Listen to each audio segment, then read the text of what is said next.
What's going on, guys? It's Nick here, back on the video. Draft season finally here, so I figured it'd be a good idea to go over all the key news recently. That way, we're up to date on everything that's happened that's impacting ADPs or could impact ADPs in the coming weeks. So let's start off with Kadarius Toney's knee injury. Hurts his knee right at the beginning of their first practice. He has to have surgery about a week and a half ago. Is expected to miss some time. We don't have any sort of timetable on that. They're said hopeful for week 1, so that should put something into your minds of like, it is possible he's not even ready to return in week 1, which means he'd miss like most or all of camp. But they said hopeful, so who knows? Like maybe he comes back in the final week of August. It just doesn't bode very well for his ability to stay healthy. That's been one of the biggest knocks people have on him, is like, yeah, he's an electric talent, but can he stay on the field? And then, opens up camp having an injury that requires surgery. I've also mentioned a number of times how important I thought this camp was for Kadarius Toney, since he's yet to prove in any season so far that he can command targets on his own. He's amazing on designed looks. If you specifically design a play to get him the ball, he is electric. He's great on screen passes, end arounds, kick returns. Like, he's really good in those areas. But for him to develop into, a fantasy asset that you're consistently using, and someone who's, taking away, I guess, from the other receivers on the team as well, he needs to develop as a route runner and command targets on his own. So now that he's going to miss a bunch of or all of camp, it's going to be really difficult for him to develop in the area. So I'm mostly out on Toney this year. I think you can draft him if his ADP like craters. It hasn't yet. It's gone way down, but like I'm talking crater, it needs to go a lot further down. I think you should just be taking shots on like whoever your favorite Kansas City wide receiver is. Mine is Sky Moore, but I'm also intrigued by Justin Ross super late. For those of you in like even 10 or 12 team leagues, if you don't have a deep bench, you probably don't need to take a shot on Justin Ross. But, some of you play in leagues with like 7, 8 bench spots. Some of you play in leagues with like 14, 16 teams, or maybe some of you play on Underdog. In all those formats, with your last pick, I do think Justin Ross is a very intriguing sleeper. But again, my favorite for the wide receivers is Sky Moore. We have 2 bits of news out of Denver that sort of correlate together. Tim Patrick, of course, tore his Achilles, and then Sean Payton's been doubling down on their need to effectively run the ball, and especially to run the ball well in the red zone. And I say they correlate because for as much as I love Marvin Mims, losing a talented wide receiver, Tim Patrick, of course, I'm talking about there, that's going to shift a team a little bit more towards the ground game. And if Payton already wanted to be a run-heavy team, then it just makes it even more likely that they are going to do that. When you lose out on someone you were going to rely on in the passing game, you don't just shift all of those targets to backups. You know that you're going to be less efficient in doing that. They might shift a little bit more run-heavy as a result. By no means indicates that like I don't want to draft Denver wide receivers. I like all of the Denver wide receivers. I've talked many times about Mims being my highest rostered player, but I'm totally fine drafting Jerry Jeudy, Courtland Sutton if they become values in drafts. I just think it means that maybe I've been overlooking the running backs a little bit too much. I don't want to go out of my way to draft Javonte Williams because right now I just don't know. I don't know how healthy he's going to be. I don't know how he's going to look. Like even if he's fully like healthy, is he back to what we saw before? I just don't know. I don't know what the split's going to be right now. So among the two, I feel like my lean should be Samaje Perine because they did go out in free agency and get him. Sean Payton does like him. They're going to use him regardless of the health of Williams. But if Williams isn't fully back, Perine's going to have a role in this offense. And again, if they're running it more than the public thinks, if they're running it especially more in the red zone than the public thinks, maybe these 2 backs do have more upside than I initially thought. And so I haven't catapulted them up in the rankings or anything, but I have made Denver a little bit more run heavy in the projections, especially near the goal line. That's helped the running backs, hurt the wide receivers a little until you account for the fact that like Tim Patrick's now gone. And so it was almost like a net neutral for the wide receivers. You have more confidence in their target shares, but I reduced the rushing, or I guess I increased the rushing a little bit, made it so that even if they have an increased target share, the wide receivers, maybe the total targets on the team a little bit lower. Next, I think we should go over the running back market, and more specifically, who's signed and who's holding out or potentially going to hold out. So Saquon, he agreed to his 1-year deal. He's been practicing. He is not going to hold out. You can draft him with confidence. That's not a situation that scares me at all. He's going to play. As of 10 a.m. on Friday, August 4th, okay, that's when I was like putting this video together, Jacobs has yet to sign his franchise tag. Jonathan Taylor has 1 year left on his rookie contract, but has requested a trade away from the Colts since, you know, he and the owner aren't exactly on great terms. And the Colts have refused to sign him to a long-term deal. Also, we've got a weird situation going on with the Colts. Like, it seems like they're lying about a back injury with Taylor, because if he holds out and has a back injury, they, number one, don't have to pay him. But the biggest thing is his contract would carry over into 2024. And so they could underpay him yet again, and it would make it so that the holdout means nothing. So they're just playing hardball with them. It feels illegal. Like, it feels like they shouldn't be able to do that. It'll be very interesting how that goes, though, because how do you prove that he doesn't have a back injury? It's just a weird situation. I'm hoping that they sign him to a deal or trade him. I hope one of those two things happens, that we're not forced to like have a dispute between if he has a back injury or not, and if, you know, his 2024 season is going to apply. Like, it doesn't feel like a great situation, but that's happening. And then Dobbins, he's got 1 year left on his rookie contract as well, but he's not practicing, though he's at the team facility, so it's like a hold in, like hold out would be you're not there. He's still going to the facility, but he's not practicing because he wants a new deal. He doesn't want to get injured before that happens. If I were to order those three in terms of how confident I am that they're going to be playing in week 1, I'd say that I'm very confident that Dobbins does. I am fairly confident that Jonathan Taylor will play. And I honestly have no idea. With Jacobs, it's 50-50 in my mind. I don't have any sort of lean, any sort of take. I just don't know what's going to happen. For Dobbins, to me, it makes no sense that he would hold out. He needs to prove that he's good to go off the ACL injury. I think everyone with eyes could notice last season he was back, but he was not 100%. He needs to go out there and show teams, like if he wants a new deal, he's got to show teams that he's healthy and he's good to go. And if it's, not like Baltimore can tell that in like practice, but like all other teams, if he was, planning on signing somewhere else after the season, they got to see that. So holding out's not really going to help him all that much. They need to see him, stay healthy for a full year, play at a high level.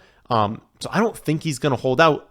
It's another one where I'm hoping that he gets paid. I hope Baltimore gives him the contract. As for Jonathan Taylor, he's already proven that he's capable of a dominant season. And while he's coming off an ankle injury, obviously that's less severe than a torn ACL that Dobbins had that held Dobbins out for, a year and a half, right? Like, everyone knows Jonathan Taylor's fine and he's great. So if he's really upset with the Colts, he wants to put pressure on them, force them to trade him, maybe he could hold out. I just don't think it's going to happen. I think that either he's going to get traded or he's going to play for them this season. I don't think Jonathan Taylor is not going to play. Also, with the potential that they are putting pressure on him, if they can, extend his contract in 2024 and not pay him, I mean, obviously he can't hold out at that point. And then for Jacobs, again, I don't have a good feel. Like, I hope the Raiders sign him because he really did earn a long-term deal last season.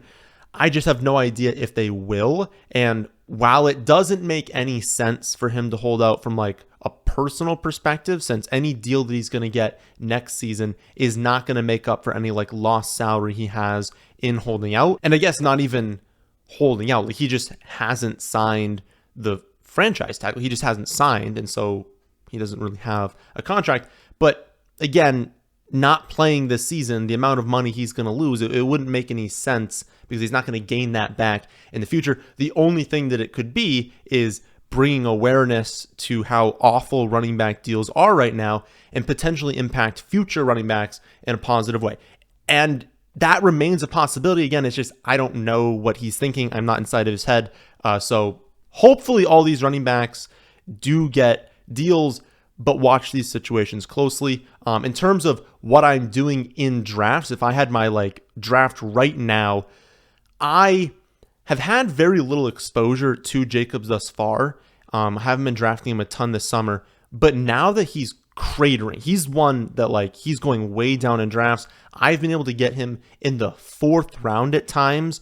That to me indicates like if I haven't gotten him yet, this could very well be the cheapest he's going to be all summer. And so if I'm drafting right now, I am taking a shot on taking him. Like I've drafted him actually a lot in the last few days in like the 4th round. Dobbins, he's been falling into like the mid 70s. Like I said, I really think Dobbins is going to play, so I'm drafting him there. And then just really comes down to like how risky of a player are you? It's kind of the same thing with JT. If JT falls into round 3, I'm pulling the trigger on that because I'm a risky player. Like I'm someone who is okay taking on risk if it opens up incredible value that can really benefit my team in the long run. I'd rather do that than play it safe, but I know some of you would much prefer to play things safe. And if that's how you like to play, that's totally fine. Draft running backs who are currently in practice, like draft running backs who aren't currently holding out, holding in, whatever you want to call it. Draft people who are practicing in camp if you want to play things safe. Again, I like taking risks, so I am drafting them. Another big situation to watch is Joe Burrow. He strained his calf in camp about a week ago. He's going to miss most of camp, but he's expected to be back in week 1. As of right now, I'm not adjusting the Bengals projections. I do know that calf strains have a relatively high rate of re-injury. It's not that it's like, 80% is going to get re-injured, but like among different injuries, a calf strain does have a pretty high chance of having a setback. So they're going to obviously need to be careful bringing him back, but it's not like the timeline for that recovery is like 8 weeks, right? They don't have to force him back. They can be very safe with bringing him back, ramping him up because they have a ton of time until week 1. He did get hurt in late July. It's over 6 weeks until their first game. That should be plenty of time for him to be back to 100%. And while it does stink that he's going to miss most of camp, it's not like he's a rookie. It's not like they have some like stud rookie wide receiver. It's not like the offense has really changed all that much. It's really only Irv Smith among the starters for skill players that's different from last season. And so Joe Burrow can step in, not really miss a beat, and be totally fine. So this is a situation where like some other teams, I'd be really concerned about a few different players if the quarterback wasn't going to be in camp. For the Bengals, I'm not too concerned. They're still going to be good. I've been getting actually a lot of Burrow, Chase, and Higgins stacks on Underdog, mostly because Burrow's falling. So I have not seen Chase really fall in drafts. Higgins, maybe a spot, but he's not really changing. Mixon, honestly, is like moving up. It's Burrow. Burrow's been falling back a little bit. And again, I think he's going to be fine. I'd still be drafting him. Another situation to watch is with these like unsigned free agent running backs. I'm not going to go too in depth on this one, but Dalvin Cook, Leonard Fournette, Zeke, and Kareem Hunt all remain unsigned. I believe strongly that Dalvin Cook and Zeke will sign somewhere, even if it takes, a week or two into the season for that to happen. It doesn't really matter. Like, no matter what format you're in, best ball, redraft, like for where they're going, you don't need them to play in week 1, 2, 3. You're going to need them a little later in the season. And so if Zeke didn't sign until week 7, it really wouldn't impact your team all that much. You'd be hesitant, and maybe he would be someone you end up cutting if it takes too long into the season.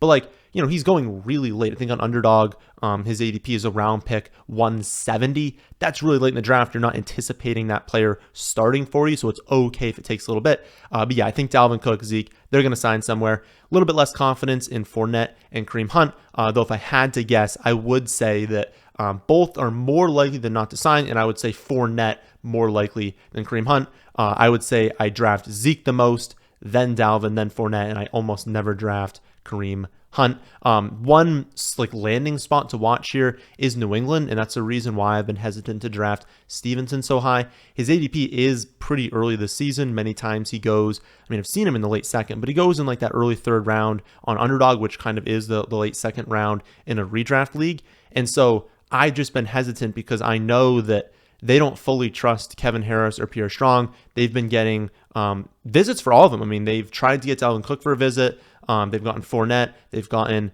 Ezekiel Elliott for visits. Like, they clearly want to sign a backup behind Stevenson. And I do think once that happens, the ADP for Stevenson is going to go down. So I don't think right now is a great time to draft him. Wait for a potential signing, then take him at a lower ADP. Garrett Wilson has a low-grade ankle sprain. This is of no concern to me. If it drops his ADP by even one spot, just hope that makes the difference and allows you to draft him. He's going to be recovered very soon. It's not a high ankle sprain. It's not even a medium-grade ankle sprain. It is a low ankle sprain. He's going to be totally fine. He's got an unreal ceiling with Aaron Rodgers again. Don't hesitate. If he falls in the draft, don't be like, oh, did I miss news on his ankle? His ankle is fine as of recording this. He's going to miss a little bit of camp, but he's fine. He's going to be okay. I could honestly see him being like a top 3 pick next season. That's how good of a season I think he's going to have. And if that costs you a late first, early second round pick, that's awesome. Seahawks running back room is definitely worth monitoring. Ken Walker hasn't practiced yet with a groin injury, though they've said it's not a big concern. It's honestly possible that when you're watching this, because they're like obviously on the West Coast, so I haven't seen their practice report on Friday. Maybe he practices on Friday. Maybe it's soon, but I think it's going to be soon. They're not too worried about the groin injury. Could re-injure it, but like it doesn't seem like it's that concerning. Charbonnet, a few days ago, they said he was out indefinitely with the shoulder. It seemed like that was more major. Then all of a sudden, like the next day, he was at practice, so he seems to be fine. Also, Kenny McIntosh, he's been having a great camp. He's 100% going to make the team. He's going to have a role this season. Not a huge role, but a role. And that's what I kept falling back to in the projections was like, it's so difficult to project Ken Walker and Charbonnet as like really good picks because even over projecting the team's carries, because I don't want to have everyone 20 spots behind ADP, even over projecting them, I still have them behind because it's like if they're going to use all 3 running backs and Walker's probably going to have the like worst role in the receiving game, Charbonnet is not going to have as many total touches as Walker. McIntosh won't get enough to really matter, but enough to kind of take away from them. It's like it's a pretty gross situation on a team that, I mean, let's face it, should probably throw the ball a lot now that they have JSN. So it's a tough situation there. I would say if this causes ADPs to fall, that's a good thing. Hopefully we can get them a little bit later because they're all very talented players. If I'm in a 12-team, half PPR league, I'm cool with Walker in the 5th round, cool with Charbonnet in round 10, and then McIntosh, I mean, super late as a pure flyer, someone that you got to know might do absolutely nothing, is your like first cut if there's a really good free agent ad. But I think he's a talented player, good in the receiving game, so he's fine as a flyer late. Another injury to watch is Cooper Kupp. He suffered a hamstring injury a few days ago. He's expected to miss a few weeks. They didn't really say exactly how long it's going to be, probably because it's a hamstring. I have had hamstring injuries in the past, and sometimes you just don't know right away. Like you could have 2 hamstring injuries that feel exactly the same, look exactly the same, but one takes you a month to recover from, another only takes 2 weeks. So I think it's really just going to be how he recovers, how quickly he comes back, and they're not going to rush him, right? He's 30 years old. He's obviously like the most important player on this offense. He doesn't really need camp. We know that he's great. We know he has chemistry, so they're not going to rush him back.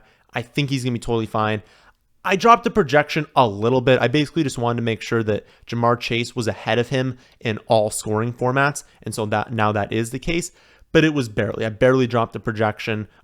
I still think he's a phenomenal pick in that like early to mid 1st round range in pretty much any scoring format, I guess, besides like super flexy moves a little bit further down because quarterbacks move up. But I mean, I saw him go 9th overall on Underdog yesterday, and I was sweating because I was sitting there at pick 11 like, oh my goodness, am I going to get Cooper Kupp at 11? So he is falling. If he falls, grab him. I really do think he's going to be totally fine in week 1. I really only dropped him 1, maybe 2 spots in every format. Final bit of news to go over is Alvin Kamara. Don't have an update yet. Hopefully, when you're watching this, you're like, oh, Nick, the suspension did come in because I really want to know what's happening with the suspension. He met with Goodell, so it really does seem like we're going to know very, very soon how many games he's suspended for. My assumption all summer has been 4 games. Recently, I've started to shift that from like 2 to 4. I don't think it's going to be in that 4 to 6 range. I think more like 2 to 4 makes more sense. I think everyone else is kind of agreeing with that. We've seen his ADP rise over the last few weeks. So definitely stay tuned for that news because it's definitely coming soon. If it's 4 games, I think his ADP just like stops where it's at right now. I don't think it's going to change all that much. For every like game, I guess, that he's not suspended for. I think it's going to shift up just a little bit, maybe like half a round, maybe around, but I would say like half a round. Like right now in a 12-team league, he's going in the mid-7th round. I would say if it's a 2-game suspension, he's somewhere in round 6. Maybe that's like early to mid round 6. I don't think he'll make it into round 5. If it's a surprise 6-game suspension, I think he moves back somewhere into the 8th. Maybe it's like the mid to late 8th round. But again, that's just a guess. You can never really predict what's going to happen with ADPs. But I think overall the market is expecting 4 with a lean towards 3 if it's anything different, and any movement from there is going to move it up or back. So that's the latest news from around the league. If you want to see exactly what ADPs are for every single site, all the major platforms, you can see that for free on my website, thefantasyfootballadvice.com. Under the ADP tab, you can see not only the site's ADPs, but player movement, how players have moved in ADP over time. And if you have a draft coming up, you want to see my rankings for free as well, then check out the Underdog promo I have in the description. You can get all my draft rankings for free, along with getting your Underdog deposit doubled, along with access to all my Underdog content, again, all free. All you got to do is sign up for your first Underdog account today using promo code FFA and make a minimum $10 deposit. That's it. Then I'll email you your login the following morning and you'll have access for free. So that'll do it for this one. Hope you all did enjoy. If you did, how about hitting the like button, and how about subscribing to the channel if you're new here? Thanks for watching.